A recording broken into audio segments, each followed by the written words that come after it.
جو شخص سچے دل سے اللہ تعالیٰ پر بھروسہ کرتا ہے اس کا دل اس یقین سے لبریز ہو جاتا ہے کہ اللہ تعالیٰ اسے کبھی بے یار و مددگار نہیں چھوڑے گا۔ السلام علیکم ورحمۃ اللہ وبرکاتہ۔ مسجد نبوی شریف کے خطبہ جمعہ کا اردو ترجمہ یوٹیوب چینل دنیا و دین پر پیش کیا جا رہا ہے۔ تمام تعریفیں اس اللہ کے لیے ہیں جو جود و سخا والا اور احسان کرنے والا ہے، جو عظیم سلطنت کا مالک، وسیع علم و احسان والا ہے۔ وہ عدل و انصاف کے ساتھ فیصلہ کرتا ہے اور اپنے فضل و کرم کے ساتھ جو چاہتا ہے کرتا ہے۔ میں اس کی وسیع رحمتوں پر اسی کی حمد و ثنا بیان کرتا ہوں اور اس کا شکر بجا لاتا ہوں، اور میں گواہی دیتا ہوں کہ اللہ تعالیٰ کے سوا کوئی معبود برحق نہیں، وہ تنہا ہے، اس کا کوئی شریک نہیں، اسی کا حکم چلتا ہے، اسی کا فیصلہ حتمی ہے اور اس کا وعدہ بھی سچا ہے۔ میں گواہی دیتا ہوں کہ ہمارے آقا و نبی محمد صلی اللہ علیہ وسلم اس کے بندے اور رسول ہیں۔ اس نے آپ صلی اللہ علیہ وسلم کو ہدایت کی راہ دکھانے والا اور بشارت دینے والا بنا کر بھیجا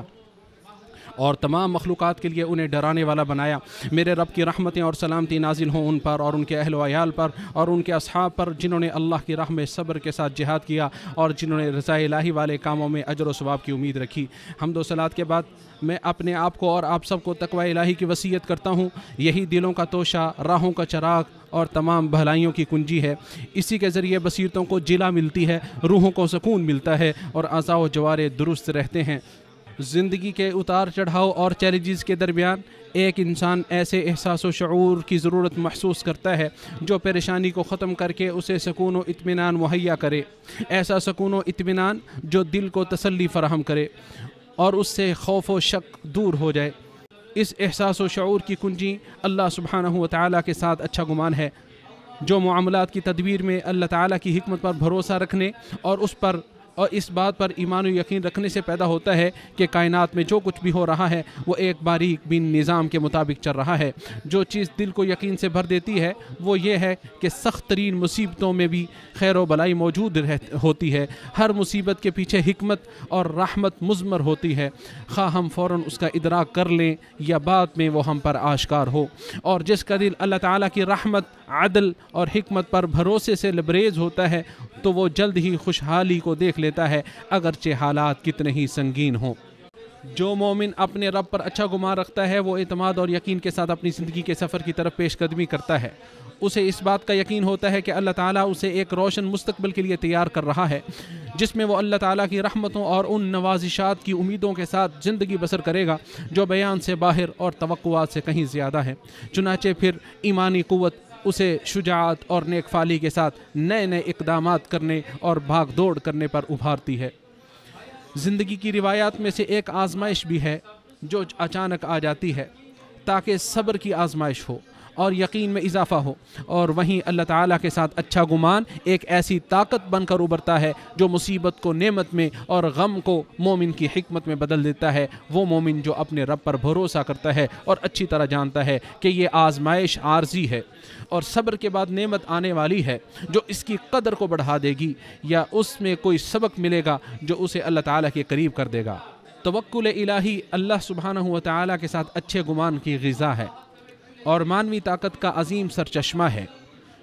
جو انسان کو مایوسی اور رنج و غم کے سامنے ہار ماننے سے بچاتا ہے۔ جو شخص سچے دل سے اللہ تعالیٰ پر بھروسہ کرتا ہے اس کا دل اس یقین سے لبریز ہو جاتا ہے کہ اللہ تعالیٰ اسے کبھی بے یار و مددگار نہیں چھوڑے گا، بلکہ وہ فتنوں میں کامیابی کا رستہ دیکھ لیتا ہے، رکاوٹوں میں ترقی کی معراج تلاش کر لیتا ہے اور مشکلات میں خود کو اجاگر کرنے کی کوشش کرتا ہے۔ قرآن مجید ہمارے لیے اللہ سبحانہ و تعالیٰ پر حسن ظن کی بہترین مثالوں کو پیش کرتا ہے۔ یہاں مریم صدیقہ اپنے سب سے مشکل لمحات میں جب درد ذہ انہیں کھجور کے درخت کے تنے کی طرف لے آئی، وہ سخت مصیبت کی حالت میں کہنے لگیں، جیسا کہ ارشاد باری تعالیٰ ہے، کاش میں اس سے پہلے مر چکی ہوتی اور میرا نام و نشان بھی باقی نہ رہتا۔ اور اس کے دل میں اللہ تعالیٰ پر حسن ظن پختہ تھا، چنانچہ اس نے آنے والی مصیبت سے یہ کہتے ہوئے اللہ تعالیٰ سے پناہ مانگی۔ وہ بولی، اگر تمہیں کچھ اللہ کا خوف ہے تو میں تم سے اللہ کی پناہ چاہتی ہوں۔ تب اللہ تعالیٰ کی رحمت اس پر نازل ہوتی ہے، جیسا کہ اللہ تعالیٰ کا ارشاد ہے، اس وقت درخت کے نیچے سے فرشتے نے انہیں پکار کر کہا غم زدہ نہ ہو، تمہارے پروردگار نے تمہارے نیچے ایک چشمہ بہا دیا ہے اور کھجور کے تنے کو اپنی طرف ہلا، وہ تجھ پر تازہ پکی ہوئی کھجوریں گرائے گی، پس کھا اور پی اور اپنی آنکھ ٹھنڈی کر۔ اللہ سبحانہ و تعالیٰ پر حسن ظن اور عظمت ایمان سے بھرپور ایک منظر وہ بھی ہے جو اللہ تعالیٰ کے نبی ابراہیم علیہ السلام کی کہانی میں نمایاں ہے جب انہیں آگ میں ڈالا گیا تھا۔ یہ ایک ایسی صورتحال تھی جہاں تمام ظاہری علامات یقینی موت کی طرف اشارہ کر رہی تھیں، لیکن انہوں نے گہرے ایمان اور مکمل یقین کے ساتھ توکل کے محفوظ قلعے میں پناہ لے کر کہا حسبی اللہ و نعم الوکیل، بے شک میرے لیے اللہ ہی کافی ہے اور وہ بہترین کارساز ہے۔ اور اللہ تعالیٰ کبھی اپنے مخلص بندے کو بے یار و مددگار نہیں چھوڑتا، چنانچہ اللہ تعالیٰ کے حکم سے آگ ٹھنڈی اور سلامتی والی ہو گئی۔ اور توکل کی عظمت اور حسن ظن کے ثمرات و فوائد پر یہ قصہ ایک بہترین دلیل ہے۔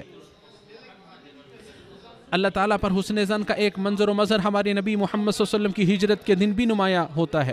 جب وہ اپنے ساتھی ابو بکر صدیق رضی اللہ تعالیٰ عنہ کے ساتھ غار میں تھے اور ان کے چاروں طرف خطرہ منڈلا رہا تھا، یہاں تک کہ ابو بکر صدیق رضی اللہ تعالیٰ عنہ نے خوف کے مارے کہا اگر ان میں سے کوئی شخص اپنے قدموں کے نیچے دیکھ لے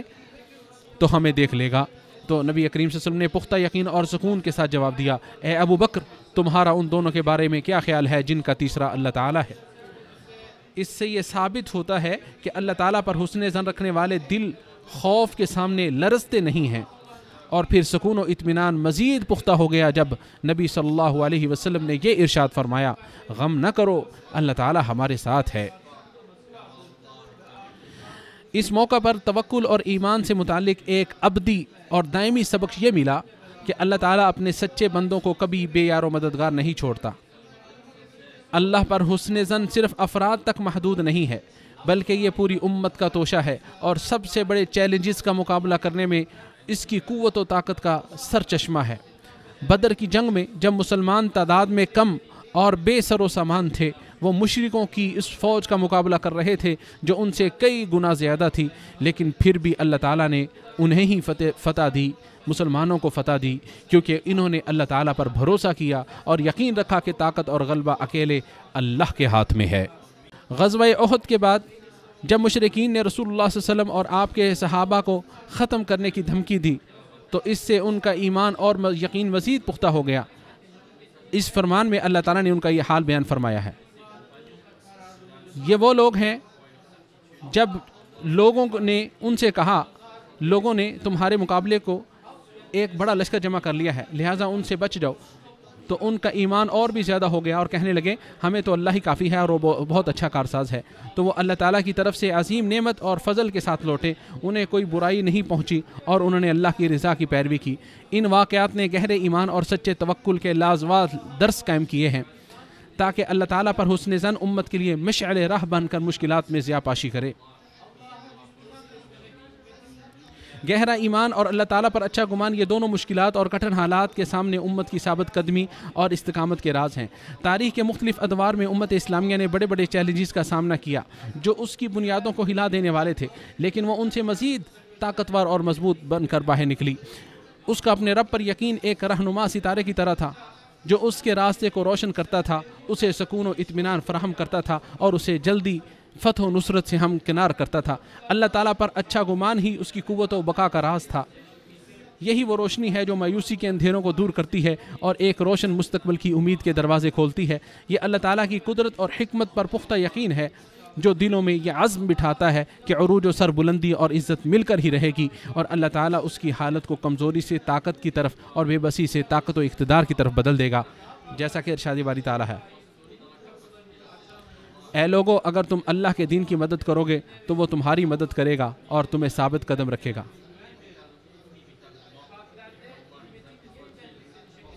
اللہ تعالیٰ میرے اور آپ کے لیے قرآن عظیم کو باعث برکت بنائے، مجھے اور آپ کو اس کی آیات اور ذکر حکیم سے نفع پہنچائے۔ میں انہی کلمات پر اپنی بات کو ختم کرتا ہوں اور اللہ تعالیٰ سے اپنے لیے اور آپ سب کے لیے مغفرت طلب کرتا ہوں، لہٰذا آپ بھی اس سے مغفرت طلب کریں۔ بے شک وہ بہت زیادہ معاف کرنے والا ہے اور رحم کرنے والا ہے، بے شک وہ بہت زیادہ معاف کرنے والا ہے۔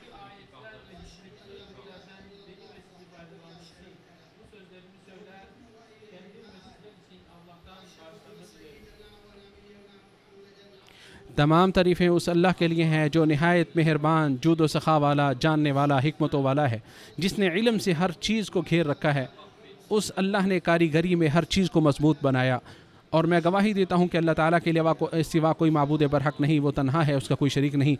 اسی کی فرما روائی ہے اور اسی کی طرف لوٹ کر جانا ہے۔ اور میں گواہی دیتا ہوں کہ ہمارے نبی و سردار محمد صلی اللہ علیہ وسلم اس کے بندے اور رسول ہیں، جو سب سے زیادہ ایمان والے اور سب سے کامل احسان والے تھے۔ اللہ تعالیٰ رحمت نازل فرمائے آپ صلی اللہ علیہ وسلم پر، آپ کی آل اور صحابہ کرام پر، جو آپ صلی اللہ علیہ وسلم کی سیرت پر چلنے والے تھے، جن کے ذریعے دنیا روشن ہو گئی اور اندھیرے چھٹ گئے، زائل ہو گئے۔ حمد و صلات کے بعد میں اپنے آپ کو اور آپ سب کو تقوی الہی کی وصیت کرتا ہوں۔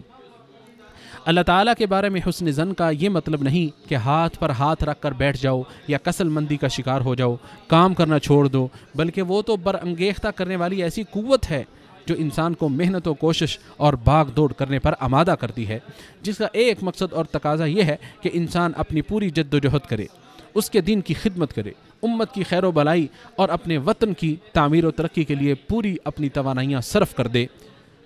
جیسا کہ نبی صلی اللہ علیہ وسلم نے ارشاد فرمایا،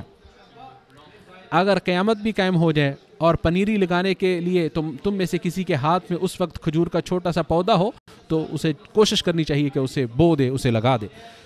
تو اس حدیث میں پنیری لگانے سے تعمیر و ترقی، آبادکاری، کام کاج اور اپنے واجبات کی ادائیگی پر زور و تاکید کی طرف اشارہ مقصود ہے، اس ایمان و یقین کے ساتھ کہ خیر و نیکی باقی رہتی ہے اگرچہ اس کے نتائج آنکھوں سے اوجھل ہی کیوں نہ ہوں، جیسا کہ ارشاد باری تعالیٰ ہے۔ اور جو اللہ تعالیٰ سے ڈرے گا وہ اس کے لیے نکلنے کا کوئی راستہ بنا دے گا اور اسے رزق دے گا جہاں سے وہ گمان نہیں کرتا، اور جو کوئی اللہ تعالیٰ پر بھروسہ کرے گا وہ اسے کافی ہے۔ بے شک اللہ تعالیٰ اپنے کام کو پورا کرنے والا ہے، یقیناً اللہ نے ہر چیز کے لیے ایک اندازہ مقرر کیا ہے۔ اللہ کے بندو درود و سلام پڑھو رسول ہادی صلی اللہ علیہ وسلم پر، کیونکہ تمہیں اللہ تعالیٰ نے اپنی کتاب میں اس بات کا حکم دیا ہے۔ بے شک اللہ تعالیٰ اور اس کے فرشتے نبی صلی اللہ علیہ وسلم پر درود بھیجتے ہیں۔ اے لوگوں جو ایمان لائے ہو ان پر درود بھیجو اور خود خوب سلام بھیجتے رہا کرو اور خوب سلام بھیجو۔ اے اللہ محمد صلی اللہ علیہ وسلم اور آل محمد صلی اللہ علیہ وسلم پر رحمت نازل فرما، اور آپ کے ساتھیوں پر اے اللہ تو خلفائے راشدین، ہدایت یافتہ اماموں ابو بکر، عمر، عثمان و علی اور تمام آل و اصحاب سب سے راضی ہو جا، اور ان کے ساتھ ساتھ اپنے عفو و درگزر اور فضل و کرم کی بدولت ہم سے بھی راضی ہو جا۔ اے سب سے زیادہ رحم کرنے والا، اے اللہ اسلام اور مسلمانوں کو غلبہ عطا فرما، کفر و اہل کفر کو ذلیل و رسوا فرما، اس ملک اور تمام مسلم ممالک کو امن و امان کا گہوارہ بنا دے۔ اے اللہ ہم تجھ سے جنت کا سوال کرتے ہیں اور ایسے قول و فعل کی توفیق کا سوال کرتے ہیں جو ہمیں جنت سے قریب کر دے۔